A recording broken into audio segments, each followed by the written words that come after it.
Hello students, अपने इस video में मैं mid point theorem exercise number 11 के क्वेश्चन नंबर 3 से सॉल्यूशन को स्टार्ट करूंगी।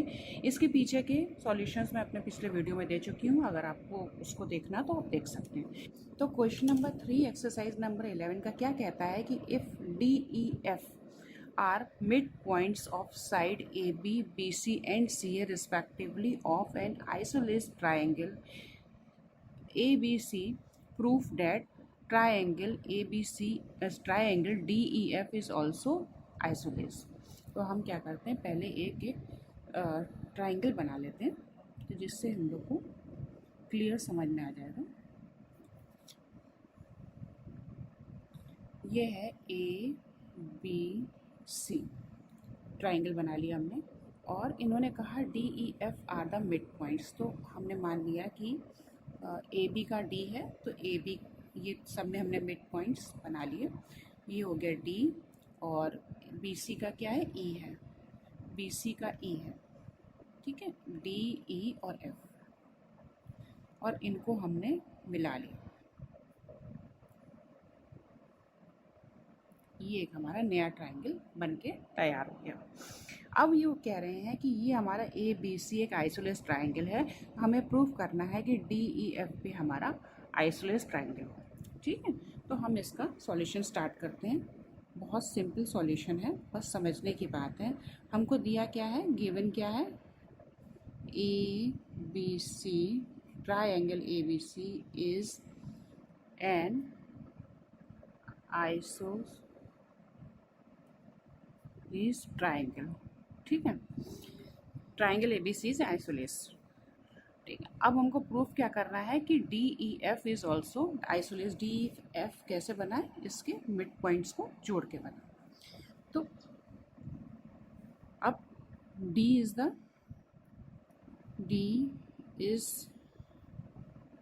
The mid point of AB और E जो है is the mid point of BC है। तो इसका मतलब क्या हो गया, जो DE है हमारी पैरेलल टू क्या होगी, AC होगी, एंड DE जो है हमारी हाफ ऑफ किसकी होगी, AC की होगी। DE is equal to half of AC। Clear है। अब इसी तरीके से यहाँ पर F हमारा is the mid point of क्या है, AC।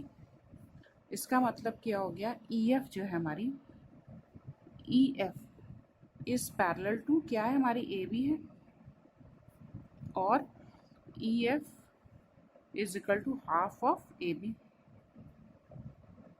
इसी तरीके से हमारी थर्ड साइड क्या बन गई, DE बच गया। DE को हमने ले लिया, EF को ले लिया, DF रह गया। तो DF हमारे जो है, DF is equal to DF is sorry parallel to क्या होगी हमारी, BC होगी, और DF is equal to half of BC। ये चीज़ क्लियर हो गई। ठीक है, अब हमारी जब DF, अब हमने मान लिया कि हमको इन्होंने कहा है कि आइसोलेस ट्राइंगल है, तो हमने मान लिया कि लेट इस इन ट्राइंगल ABC में दो साइड्स बराबर होंगी, क्या होगा, AB बराबर AC। ये हमने मान लिया। ठीक है, अब अगर AB बराबर AC है तो AB का आधा क्या है, AB का आधा ये है, और AC का आधा क्या है, DE है। ठीक है, इट मीन्स क्या हो जाएगा कि DE is also equal to क्या होगा, EF। तो इसका मतलब क्या हो गया, triangle DEF is an isosceles triangle. ये हो गया हमारा प्रूफ्ड। बहुत सिंपल क्वेश्चन था, सिर्फ थोड़ा सा लॉजिक के बेसिस पे था। ये हम फिर से देख लेते हैं इसको बार। ये हमको एक ट्राइंगल दे रखा है ABC, इसके 3 मिड पॉइंट्स दे रखे हैं, और हमको ये बताया गया है कि ये ट्राइंगल एक आइसोलेस ट्राइंगल है। आइसोलेस ट्राइंगल है और हमें प्रूफ करना है कि DEF भी एक आइसोलेस ट्राइंगल होगा। ये हमको दिया हुआ है, ABC एक आइसोलेस ट्राइंगल है। हमने लिखा D is the mid point, D हम एक लाइन में भी लिख सकते थे, DEF is the mid point of ABBC CA। जगह बचाने के लिए, लेकिन हमने अलग अलग लिख दिया, आप वैसे भी लिख सकते हो। तो इसका मतलब क्या हो गया कि हमारा डी ई जो है पैरेलल टू ए सी है, ठीक है। तो यानी कि D E is half of A C, ठीक है। और सेकेंड लाइन में क्या हो जाएगा, ये डी ई हमने कर लिया, फिर उसके बाद हो गया ई एफ का कर दिया हमने, E F is parallel to A B. ये सब किससे है, ड्यू टू, रीज़न क्या है, due to mid point theorem, ठीक है। तो ये हो गया E F is parallel to A B, ये ई एफ जो है हमारा ए बी के पैरेलल है और इसका हाफ होगा, ये हो गया। और डी एफ क्या है हमारा, डी एफ क्या होगा, डी सी के पैरेलल होगा और इसका हाफ होगा। तो जब हमारी दो साइड्स, अब हमने मान लिया कि दो साइड्स हमारी इक्वल कौन कौन सी, ए बी और ए सी, तो ए बी और ए सी का जो हाफ होगा डी ई और ई एफ वो भी एक दूसरे के बराबर होगा। भाई मान के चलिए ये 4 है, ये 4 है, तो इसका आधा 2 और 2 भी आपस में बराबर होगा। और जो तीसरी है मान के चलिए 5 है या 8 है, तो उसका आधा 4 हो जाएगा, वो अलग हो जाएगी। तो ये डी ई बराबर डी एफ हो गया, ई एफ हो गया। इसका मतलब क्या हो गया, D E F S is an isosceles triangle, ये हमारा प्रूफ हो गया। नेक्स्ट क्वेश्चन नंबर 4 है, the diagonals A C and B C of a parallelogram A B C D intersect at O. If P is the midpoint of AD, prove that PO is parallel to AB and PO is equal to half of CD। तो हम इसमें एक parallelogram बना लेते हैं।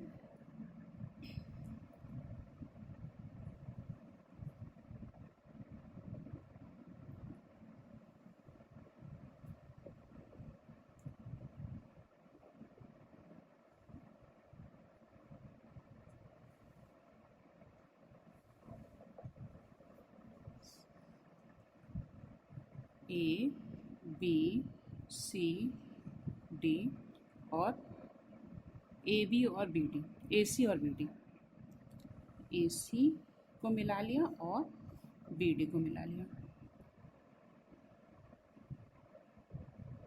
ठीक है। और इसका ओ एक मिड पॉइंट है और P is the mid point of A D, तो पी जो है यहाँ पर mid point of A D, ठीक है। अब हम इसका सॉल्यूशन स्टार्ट करते हैं। देखिए इसमें कुछ नहीं है, बस मिड पॉइंट थ्योरम का कॉन्सेप्ट है। मुझे लगता है आप लोगों में से काफ़ी स्टूडेंट्स को तो देख के समझ में आ गया होगा कि ये कैसे होगा। अब इन्होंने कहा कि हमें P O is parallel to A B prove करना है। तो सबसे पहले हम क्या करेंगे, पी ओ को आपस में जोड़ लेते हैं, चाहे आप डॉटर जोड़ लीजिए चाहे ऐसे जोड़ लीजिए, उससे कोई फ़र्क नहीं पड़ता, ठीक है। अच्छा, अब गिवन हमको क्या है, ओ क्या है, is the intersect point of diagonals, ठीक है, of A B C D, parallelogram A B C D, ठीक है। दूसरा क्या है हमको दिया हुआ है, दूसरा हमको दिया है P is the mid point of A D, ठीक है। ये दो चीज़ें हमको दे रखी हैं। तो सबसे पहले क्या है, एक चीज़ हम समझ लें कि पैरेललोग्राम जो होता है उसके जो ये डायगोनल्स होते हैं ए सी और बी डी, ये क्या करते हैं, एक दूसरे को बाइसेक्ट करते हैं। इसका मतलब क्या है कि ओ ए हमारा ओ सी के बराबर है और ओ डी जो है हमारा ओ बी के बराबर है। क्लियर हो गया, ठीक है। तो ये हम यहाँ पर लिखेंगे, इन पैरेललोग्राम द diagonals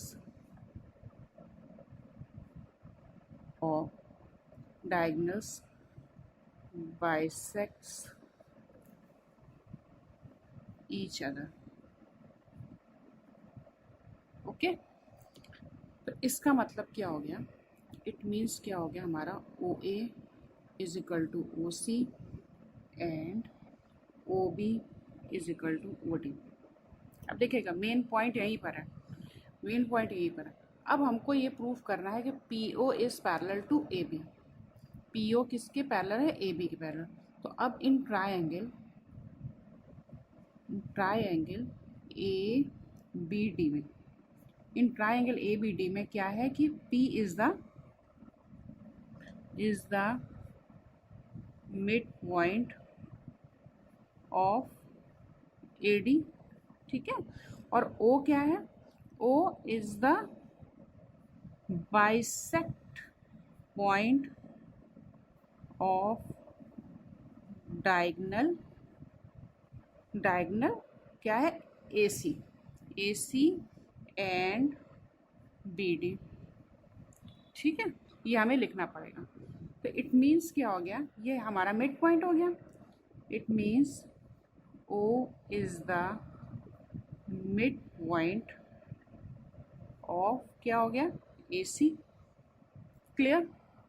अब जब O हमारा मिड पॉइंट है, P हमारा मिड पॉइंट है, तो इसका मतलब क्या हो गया, पी ओ कर दें, हाँ, P O is parallel to A B और P O is half of A B, ठीक है। क्यों, मिड पॉइंट थ्योरम, ठीक है।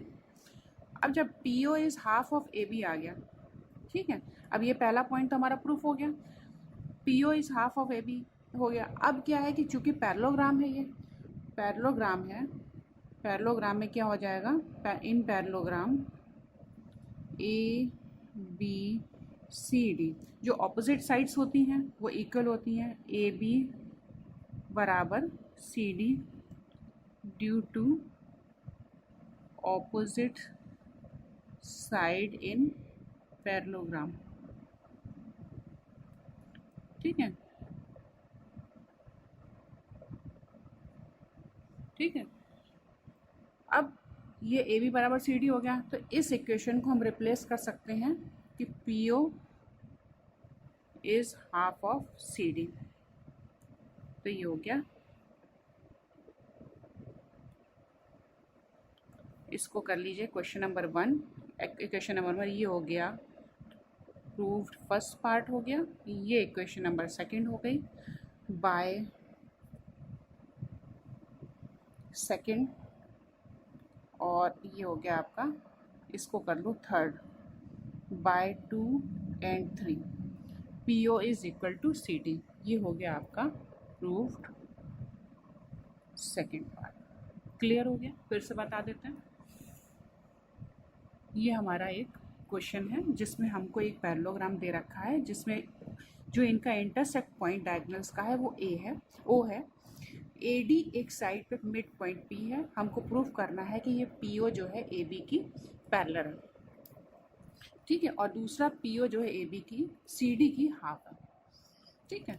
तो सिंपल सी बात है कि जब ये पैरेललोग्राम है तो ये ए बी जो है हमारा इज इक्वल टू इसकी होगा, ऑपोजिट साइड है, एक दूसरे के पैरेलल भी होती हैं और एक दूसरे के बराबर भी होती हैं। ये पैरेललोग्राम की एक वो है प्रॉपर्टी। अब हमको गिवन क्या दिया, O is the intersect point of diagonal A B C D of diagonals of A B C D. ये पैरेललोग्राम लिख सकते हो यहाँ पर, पैरेललोग्राम, ठीक है। अब P is the mid point of A D हो गया। इन parallelogram diagonals bisect each other, तो क्या हो गया, ओ ए हमारा ओ सी के बराबर हो गया और ओ बी जो हमारा ओ डी के बराबर हो गया। P हमारा मिड पॉइंट हमको दिया हुआ है, तो जब इस ट्राइंगल को हम लेंगे, ए बी डी को लेंगे, तो ये हमारा मिड पॉइंट इसका हो गया और ये इसका मिड पॉइंट होगा, तो ये क्या होगा, इसके पैरेलल होगा। क्यों, किससे, मिड पॉइंट थ्योरम के हिसाब से, मिड पॉइंट थ्योरम की प्रॉपर्टी के हिसाब से ये इसके पैरेलल होगा और इसका आधा होगा। तो यही हमने यहाँ लिख दिया। जैसे हमने इसको लिखा, हमारा फर्स्ट पार्ट प्रूफ हो गया, फर्स्ट पार्ट ये वाला प्रूफ हो गया। फिर उसके बाद अब सेकंड पार्ट में हमको यहाँ सी डी लिखना है, यहाँ ए बी आ रहा है, लेकिन क्या है, ए बी हमारे सी डी के बराबर है। क्यों बराबर है, क्योंकि ऑपोजिट साइड जो होती है पैरेललोग्राम की आपस में बराबर होती है और पैरेलल होती है। तो हमने इसको ए बी को सी डी से रिप्लेस कर दिया। ये हमारा सेकेंड पार्ट प्रूफ हो गया, ये हमारा सेकंड पार्ट प्रूफ हो गया। क्लियर।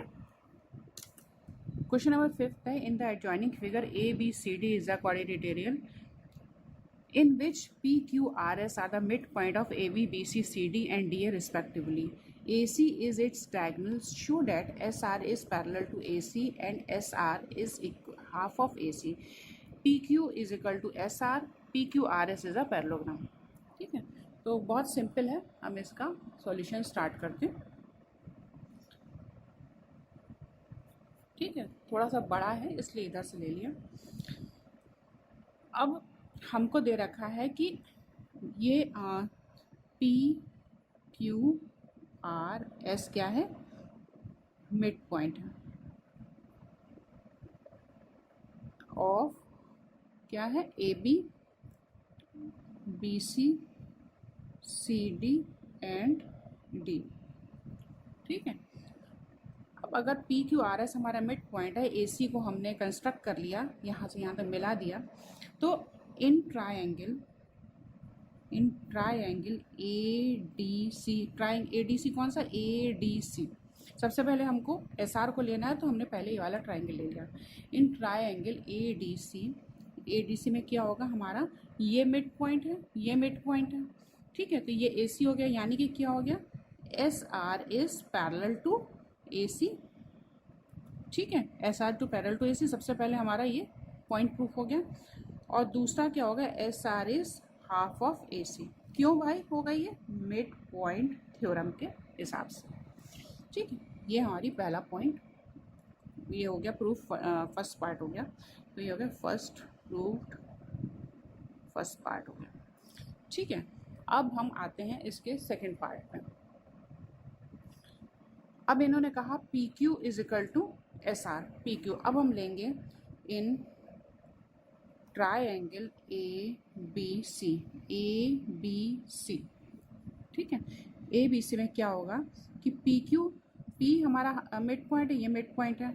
ठीक है, बी सी का, तो क्या हो जाएगा, P Q is parallel to A C and क्या हो जाएगा, P Q is equal to half of A C. ठीक है, तो ये हमारा हाफ ऑफ ए सी हो गया। अच्छा, सेकंड में हमको प्रूव करना है P Q is equal to S R. अब ये कैसे होगा, अब ये देखिए, ये इक्वेशन हमारी हो गई फर्स्ट, ये हमारी हो गई फर्स्ट इक्वेशन हो गई, ये हमारी बन गई सेकंड इक्वेशन। अब from first and second, P Q is parallel to क्या है, ए सी। ठीक है, और नहीं सॉरी, ये है S R is half of A C, और क्या है, P Q is half of A C. इसका मतलब क्या हो गया, P Q is equal to S R.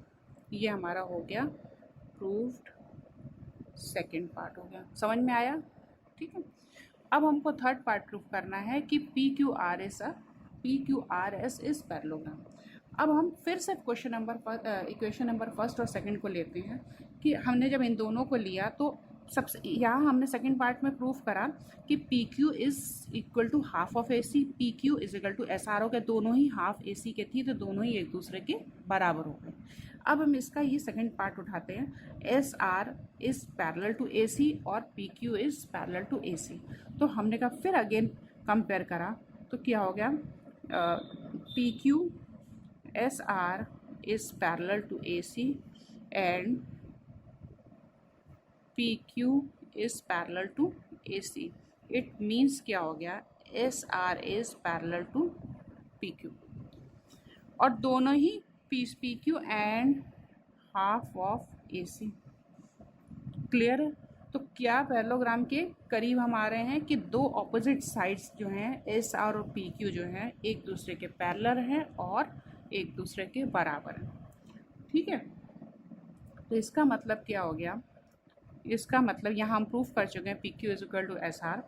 तो इसका मतलब क्या हो गया, इसको थर्ड इक्वेशन मान लीजिए और इसको मान लीजिए फोर्थ इक्वेशन मान लीजिए। तो from fourth and third, third and fourth करना चाहिए, third and fourth, P Q R S is a parallelogram as two opposite sides PQ is equal to SR और P Q is parallel to S R. तो ये हो गया, ये हमारा proved हो गया। सॉरी, आपको विजिबल नहीं हो पाया था, मैं दोबारा से एक्सप्लेन कर देती हूँ। देखिए यहाँ पर क्या किया हमने, सेकंड इक्वेशन में क्या किया कि हमारा एस आर भी ए सी के हाफ था और पी क्यू भी एस आर ए सी के हाफ था। इसका मतलब क्या हो गया, P Q is equal to S R हो गया। ये सेकंड पार्ट को हम प्रूव कर चुके हैं, ये सेकंड पार्ट जो इसका है यहाँ हम प्रूव कर चुके हैं। ठीक है, अब एक चीज़ हमारी ये होगी पी क्यू एस आर के बराबर हो गया। दूसरा क्या हो गया, जो पी क्यू और एस आर दोनों ही ए सी के पैरेलल हैं, तो इसका मतलब क्या होगा कि वो दोनों भी आपस में पैरेलल होंगी। तो पैरेललोग्राम की हमारी इक्वेशन जो प्रॉपर्टी है हमारी क्या है कि दो इक्वेशन, दो साइड्स जो हैं आपस में, सॉरी, जो पैरेललोग्राम की जो ऑपोजिट साइड्स हैं वो आपस में बराबर हैं और एक दूसरे के पैरेलल हैं। तो क्या होगा, वो पैरेललोग्राम हमारा प्रूफ हो जाएगा। तो यानी कि हमने क्या लिखा, from third and fourth P Q R S is a parallelogram as two opposite sides P Q is equal to S R and P Q is parallel to S R. तो हमारा क्या हो गया, ये प्रूफ हो गया। Next question है question number 6। Question number 6 क्या कह रहा है कि show that quadrilateral formed by joining the midpoint of the adjacent side of a square is also a square। मतलब कि एक स्क्वायर का, जैसे ये स्क्वायर है,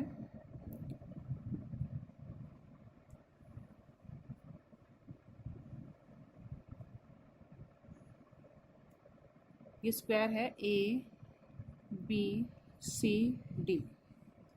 एक स्क्वायर के मिड पॉइंट से जो क्वाड्रिलेटरल बनता है वो भी एक स्क्वायर होता है। तो हमने क्या किया कि ये स्क्वायर ले लिया, इसके मिड पॉइंट ले लिए, P U Q R S ले लिया, इनको आपस में मिला दिया। ठीक है,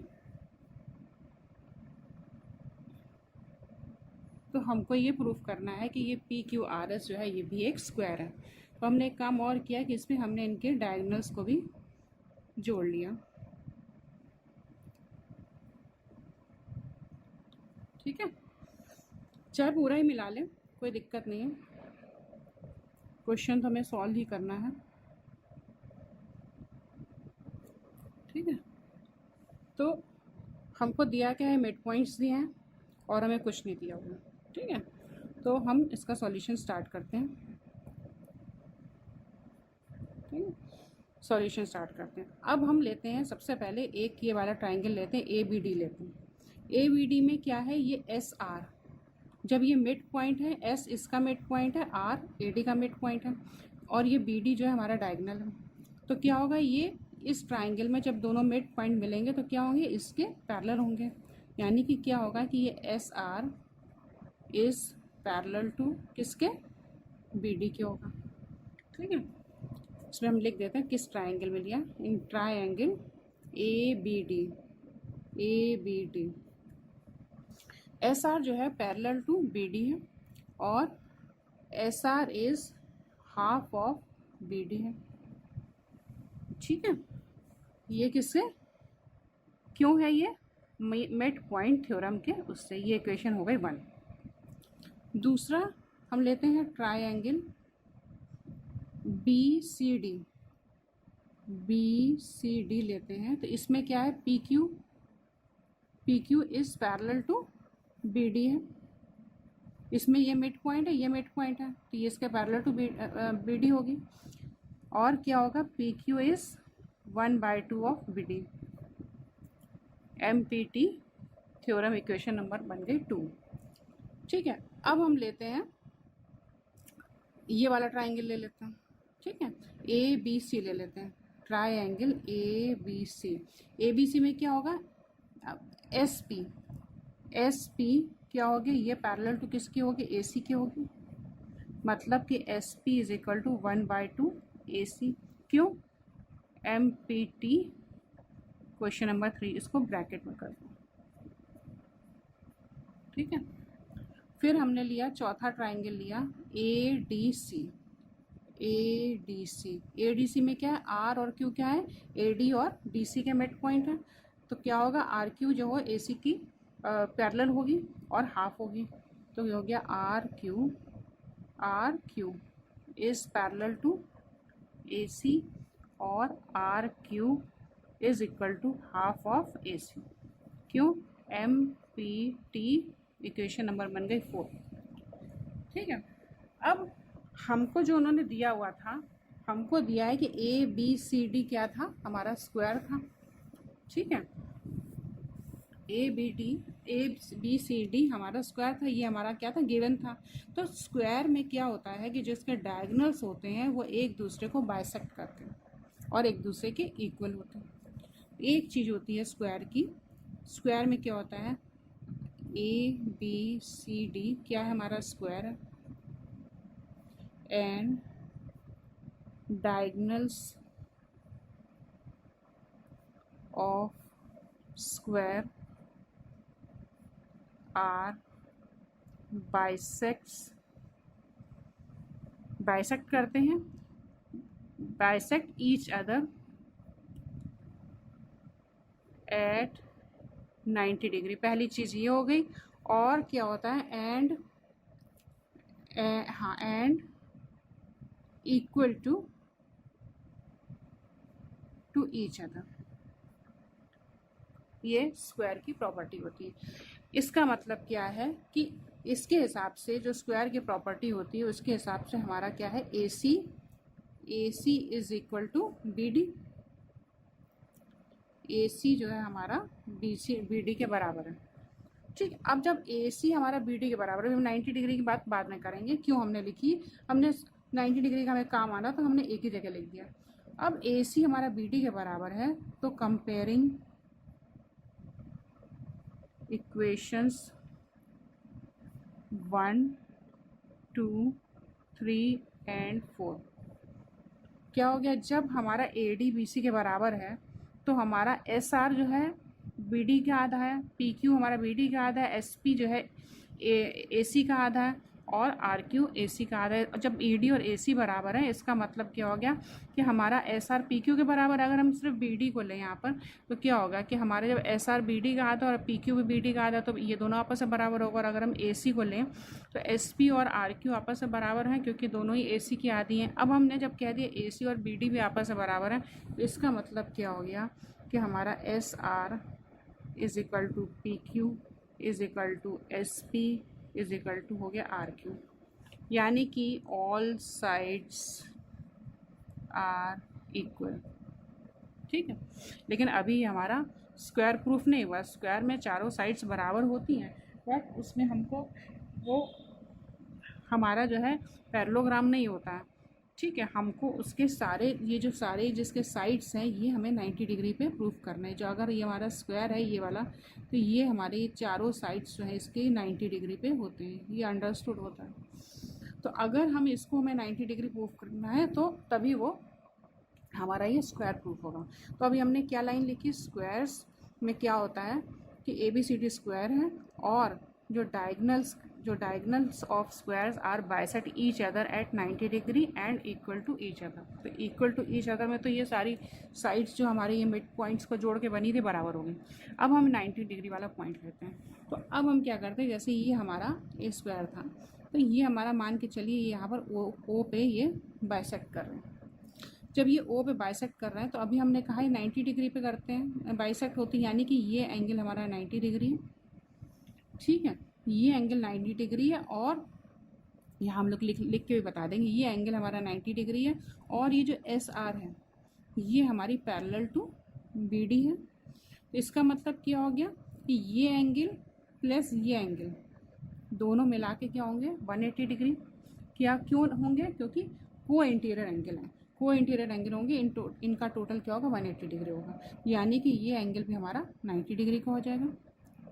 ठीक है, अब इसको लें हम, ये PS को लें, अगर हम PS को लें और ये AC के पैरेलल है, जब ये AC के पैरेलल है तो इस एंगल और इस एंगल का टोटल भी 180 डिग्री होगा, यानी कि ये एंगल भी हमारा 90 डिग्री होगा। तो इसको हम लिख के बता देते हैं। जब इस तरीके से जब हमने इसको 90 डिग्री प्रूफ कर दिया तो हम इसको भी प्रूफ कर देंगे, सिमिलरली इसको भी कर देंगे, इसको भी कर देंगे। तो एक का हम करके बता दें तो बाकी सबको प्रूफ नहीं करना, बाकी सबको सिमिलरली ही लिखना। तो अब हम लिखते हैं कि ये 90 डिग्री पे करते हैं तो यानी कि एंगल हमारा क्या है, बी ओ ए बराबर क्या होगा 90 डिग्री। क्यों? क्योंकि जो आपको लिखना होगा square in square diagonals bisects at 90 degree each other. ठीक है, ये आ गया। यहाँ पर लेके इन कर लो, यहाँ पर ये हो गया। ठीक है, इन स्क्वायर ये हो गया। अब ये हो गया बी ओ ए 90 डिग्री हो गया। ठीक है, अब हमें थोड़ा सा इसको ऊपर कर लेते हैं, आप लोगों को फिगर दिखता रहेगा ऐसे। अब ये बी ओ ए ये हमारा हो गया 90 डिग्री। अब हम लिखेंगे यहाँ पर S R is parallel to B D. It means क्या हो गया, अब इसका भी आप चाहे तो नाम रख दें कोई, इस वाले का पॉइंट का मान लीजिए हमने यहाँ पर रख दिया एल रख दिया, एल रख दिया इसका नाम। ठीक है, इसका मतलब क्या हो गया कि S L O angle B O L, L कर दें या ए कर दें, प्लस एंगल ये क्या होगा S L O. S L O का क्या मतलब होगा, ये होगा 180 डिग्री। क्या होगा, को इंटीरियर एंगल। ठीक है, तो इसका मतलब क्या हो गया कि angle S L O is equal to क्या होगा 180 माइनस 90 बराबर हो गया 90 डिग्री। ये हमारी इक्वेशन बन गई, फिफ्थ इक्वेशन बन गई, ये आ गया 90 डिग्री। ठीक है, अब अभी हमको यहाँ पर पहुँचना है, अभी हम यहाँ पहुँचे नहीं हैं। अब हमको लिखना है कि P S is parallel to किसके है, ए सी के। इसका मतलब क्या हो गया, एंगल ओ एल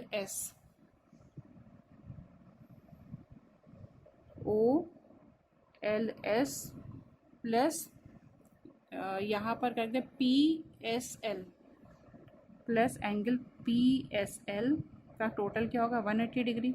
क्यों, को इंटीरियर एंगल्स। ठीक है, तो यानी कि एंगल हमको कौन सा पी एस एल निकालना ना, और ओ एल एस हमको मालूम है क्या 90 डिग्री। तो ये हो गया पी एस एल बराबर क्या होगा 180 माइनस 90 बराबर हो गया 90 डिग्री। ठीक है, अब ये हमारी आ गई इक्वेशन नंबर 6 आ गई।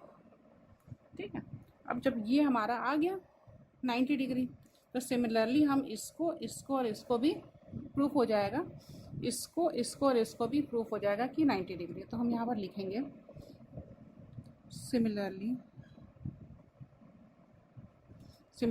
Angle P, angle Q and angle R are also 90 degree.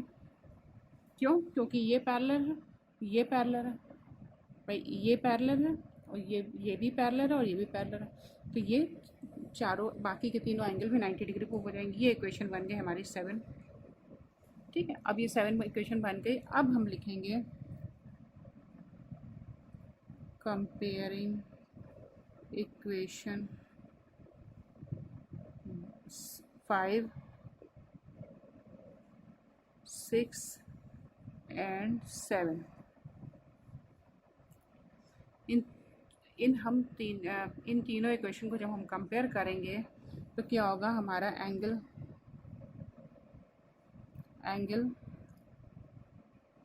S, angle P, angle Q and angle R 90 degree. ठीक है, 90 डिग्री होगा। और फ्रॉम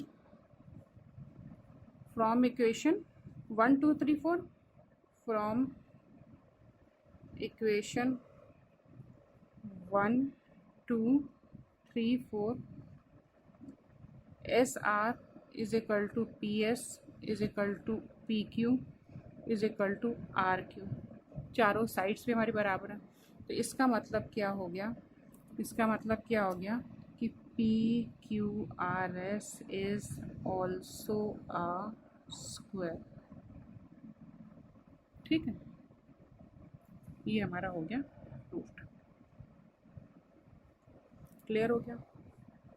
इसको एक बार हम फिर से बता देते हैं, ये बहुत इंपॉर्टेंट क्वेश्चन है और ये आ सकता है आपके एग्ज़ाम्स में। ठीक है, ये हमको क्वेश्चन दे रखा था कि अगर हमको कोई एक स्क्वायर दिया गया है और उसके अगर मिड पॉइंट्स को हम आपस में मिला देते हैं तो ये जो क्वाड्रिलेटरल है ये भी एक स्क्वायर होता है। तो हमने क्या किया कि हमने यहाँ से शुरू करा, इस ट्राइंगल से शुरू करा। इसमें क्या है कि ये जो मिड पॉइंट है तो ये एस आर जो है इसका बी डी के पैरेलल है और पी क्यू जो है बी डी के पैरेलल है। तो क्या हो गया कि ये जब ये पैरेलल है तो एस आर भी बी डी की आधी हो गई, पी क्यू भी बी डी की आधी हो गई। क्यों? एम पी टी थ्योरम के हिसाब से, मिड पॉइंट थ्योरम के हिसाब से। अब एंगल ट्राइंगल हमने ए बी सी लिया और ए डी सी लिया। इसमें क्या है, एस पी जो है ए सी के पैरेलल है और उसके हाफ है, और आर क्यू जो है ए सी के पैरेलल और हाफ है। ठीक है, तो इसका मतलब अब क्या होता है कि ए सी और बी डी जो डायगोनल्स है वो स्क्वायर के इक्वल होते हैं। हमको बता रखा है कि ए बी सी डी एक स्क्वायर है।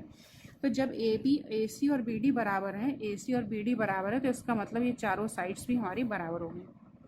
ठीक है, अब जब चारों साइड्स बराबर हो गए, लेकिन हमको स्क्वायर के लिए इनको ये प्रूव करना है इनके चारों एंगल 90 डिग्री होने चाहिए। तो हमने इसको 90 डिग्री कैसे प्रूव करा?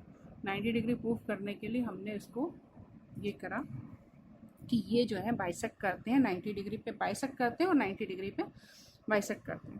तो 90 डिग्री का ये वाला एंगल था, ये वाला एंगल 90 डिग्री का हो गया। अब ये बी डी जो है ये एस आर के पैरेलल हो गई। जब ये पैरेलल होगा तो ये एंगल प्लस ये एंगल क्या हो गया, को इंटीरियर एंगल आ गया। ठीक है, तो जब को इंटीरियर आ गया तो ये एंगल प्लस ये एंगल क्या हो गया, 180 डिग्री हो गया। अब जब ये ऑलरेडी 90 तो ये कितने का बचा, 90 डिग्री का बच गया। अब जब हम इसमें आए तो ये हमारा पी एस जो है ए सी के पैरेलल है, तो ये और ये क्या होगा, ये को इंटीरियर एंगल हो गया। अब जब ये हमारा 90 हो गया तो ये भी 90 बच गया। तो इसी तरीके से ये हमने इसको इक्वेशन बना दी, 6 बना दी। जो ये आ गया को इंटीरियर एंगल, इक्वेशन बन गई 6 बन गई। अब हमने क्या लिखा कि सिमिलरली कि हम एंगल पी क्यू आर और एस, पी ये आर एस को तुमने कर ही दिया, पी क्यू आर को भी हम सिमिलरली ये 90 डिग्री के होंगे क्योंकि ये सब पैरेलल है एक दूसरे के यहाँ पर। तो ये भी हमारे 90 डिग्री होंगे। चूँकि चारों एंगल हमारे 90 डिग्री के हैं और चारों साइड्स इक्वल हैं, तो ये क्या है, हमारी एक स्क्वायर की प्रॉपर्टी है और ये हमारा इस तरीके से स्क्वायर प्रूफ हो गया।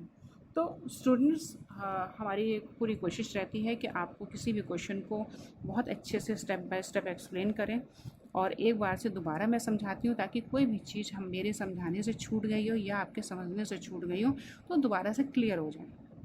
तो अगर आपको मेरे वीडियोस, मेरे एक्सप्लेनेशंस अच्छे लगते हैं तो इनको आप अपने फ्रेंड्स में लाइक शेयर सब्सक्राइब करिए।